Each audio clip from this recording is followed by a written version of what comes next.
There's a moment in life when you realize your emotions aren't always telling the truth. They're real, yes, but that doesn't make them right. Feelings scream, they demand, they twist the lens of your reality. They make small things feel enormous. They make you doubt yourself, chase people you should walk away from, stay in situations that quietly kill your spirit. But when you learn how to detach, not suppress, not ignore, but detach, you become dangerous in the best way. Because now, instead of your emotions dragging you, you learn how to sit still in the storm and watch the wave pass without drowning in it. Detachment doesn't mean you stop feeling. It means you stop being controlled by what you feel.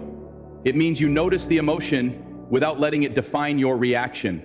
It means you observe the anger, the sadness, the fear, and say, I see you, but I will not let you steer this ship. Imagine how powerful you become when you can look at a trigger and not respond. When someone tries to push your buttons and you realize they don't work anymore. That's the power of emotional detachment. It's not coldness, it's clarity, it's peace, it's maturity. Most people are prisoners of their emotional impulses. They get angry, so they lash out. They feel insecure, so they beg for validation. They feel rejected, so they chase people who don't value them. And it keeps them in cycles of pain, of regret, of weakness. But detachment breaks the cycle. When you detach, you pause, you reflect, you choose your response, not based on temporary emotion, but based on your long-term peace. That's strength, that's growth, that's wisdom in motion. Here's what people don't understand. Your emotions are temporary, but your actions create permanent results. One moment of anger can destroy a relationship. One moment of fear can sabotage an opportunity. One emotional decision can cost you years. So ask yourself, is this feeling worth the fallout? Is this person worth my peace? Is this situation worth my energy? Detachment gives you space to ask those questions. It gives you space to breathe. It gives you power. You have to understand, emotions are not the enemy, but they are not always the compass either. Your feelings are messengers. They bring attention to things, but they're not meant to rule over you. When you make them your master, you live in reaction. When you make them your servant, you live in intention. And that shift from reaction to intention is what transforms your entire life. Think about it. How many times have you said something you didn't mean just because you were upset? How many times have you gone back to someone who hurt you just because you felt lonely? How many times have you made permanent decisions based on temporary emotional discomfort? That's the trap. That's how you sabotage yourself. But once you learn how to detach, you don't fall for the trick anymore. You learn how to feel without acting recklessly. You learn how to hurt without losing control. You learn how to observe without attaching to the chaos. So how do you actually detach from your emotions? First, you build awareness. You start recognizing the patterns. You pause when you feel overwhelmed. You don't react immediately. You step back and watch yourself.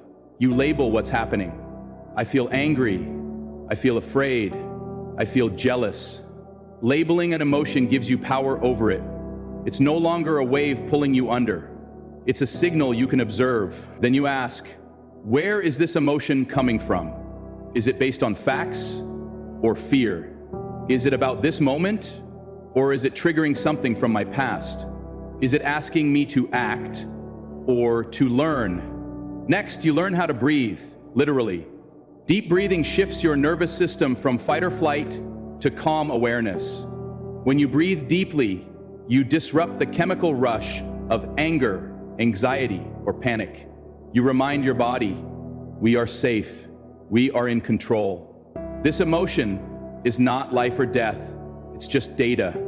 Then you choose your response, not your reaction, your response.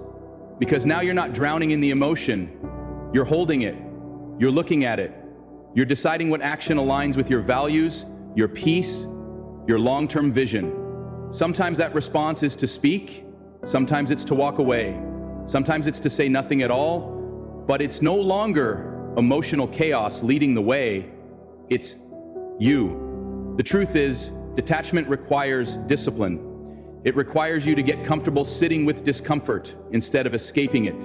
It requires you to stop expecting external validation to fix internal storms. It requires you to stop using other people, other reactions, as a way to regulate your pain. That's what most people do. They react, not because they're strong, but because they're uncomfortable with silence. They lash out because they don't know how to sit with sadness. They chase people because they can't face their own rejection wounds. But when you detach, you build inner strength. You become your own anchor, your own peace, your own source of clarity. And let me be clear, detachment is not about pretending. It's not about suppressing your emotions. It's about giving them space to breathe without letting them take over your life. It's about being the observer, not the victim. The calm eye in the storm, not the chaos swirling in it. And when you do this, you become unshakable.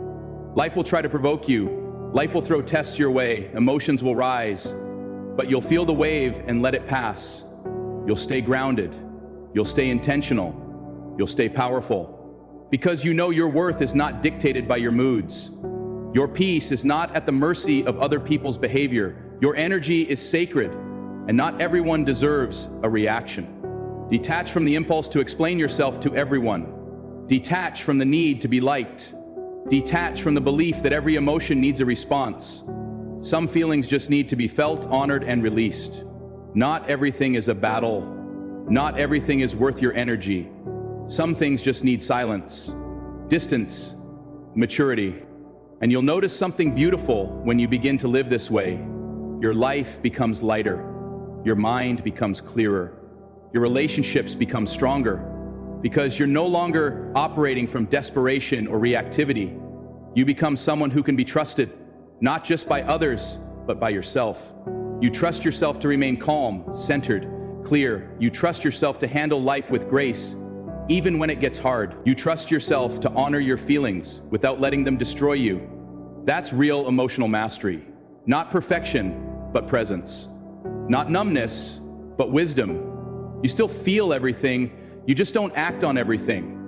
You learn to wait, to reflect, to breathe, to choose. And in that space between feeling and action, you find freedom, you find peace, you find power. You will still have moments where emotions get the best of you. That's okay, you're human. But each time you pause instead of react, each time you breathe instead of explode, each time you choose silence over chaos, you're rewiring your mind. You're training your nervous system. You're becoming stronger. So when the moment comes, and it will, when someone says something that triggers you, when a situation hits a deep wound, when life feels heavy and chaotic, remember this: you are not your emotion. You are not your reaction. You are not your past patterns. You are the awareness behind them. You are the calm in the storm. You are the choice to rise above. And that choice, repeated over time, becomes your superpower. Detach, watch, choose, grow. That's the process. That's the path to peace. That's the mark of someone who is no longer a prisoner to their pain, but a master of their mind. And when you walk through the world with that kind of control, people will notice. They'll feel your presence. They'll respect your boundaries. They'll be drawn to your peace. Because in a world where everyone is emotionally reactive, the one who is calm is king or queen. So become that person for yourself, for your future, for the life you deserve. And the next time your emotions scream, pause, breathe, detach, and remember, your power is not in the feeling, it's in the choice you make after it. You are not here to be ruled by your emotions.